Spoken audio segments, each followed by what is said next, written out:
রাইসের জন্য জল বসিয়ে দিয়েছি। তো জলের মধ্যে লবণ দিয়েছি আর লবঙ্গ দিয়েছি।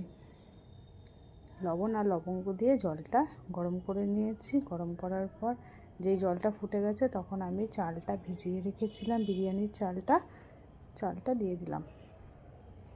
এরপর যে মাংস সেদ্ধ করার যে জলটা সেটা আমি কিন্তু ফেলে দিইনি, সেটা আমি রেখে দিয়েছি।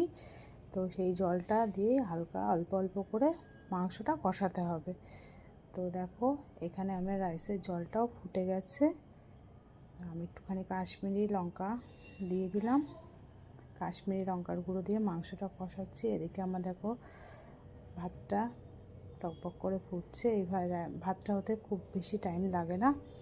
এখানে আমি আলু বোখরা নিয়েছি কিছুটা। আলু বোখরাটা অপশনাল, তোমরা দিতেও পারো নাও পারো।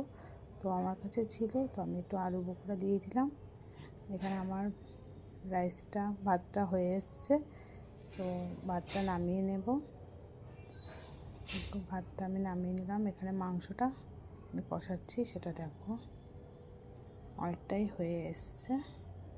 তো এই মাংস কষানোর সাথে সাথেই আমি, এটা খুব সহজ পদ্ধতি, যদি ভালো লাগে তোমরা অবশ্যই লাইক কমেন্ট একটা শেয়ার করে দিও। আর এইভাবে একবার ট্রাই করে দেখো। আমার এখানে মশলা কষানো হয়ে গেছে, মাংসটাও কষানো হয়ে গেছে। এবার আমি যা যা মশলা, এখানে গোটা গরম মশলা যেটা পেস্ট করে রেখেছিলাম সেটা দিয়ে দিলাম। অল্প একটুখানি চিনি দিলাম, ঘি দিলাম, আর মিঠা আতর, গোলাপ জল, কেওড়া জল সমস্ত মাংসের সাথেই আমি দিয়ে একটুখানি নেড়ে চেড়ে নেব। তো দেখো খুব সহজেই মিঠা আতর এটা দিয়ে, এরপরে রাইসটা দেখো মাংসটা কত সুন্দর লাগছে। আমার পুরো মাংসটা রেডি হয়ে গেছে। এবার আমি গ্যাসটা বন্ধ করে দিলাম। এরপরে আমি রাইসের জন্য, এই দেখো রাইসটাও আমার রেডি হয়ে গেছে। একটা বড় গামলা নিয়েছি, গামলার নিচে একটুখানি ঘি দিয়ে নিলাম। ঘি দিয়ে অর্ধেক রাইসটা ঢেলে দেব। ঢেলে দিয়ে আলুটা দিয়ে দিলাম, ভেজে রাখা আলুটা। মাংসটা পুরোটা ঢেলে দিচ্ছি। তো অল্প অল্প করেই আমি মাংসটা দিচ্ছি চারিদিকে।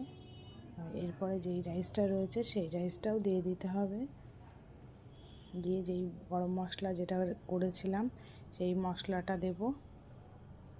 মশলাটা দিয়ে ভালো করে মিক্সড করে নিলেই রেডি হয়ে যাবে আমার বিরিয়ানি খুব সহজেই।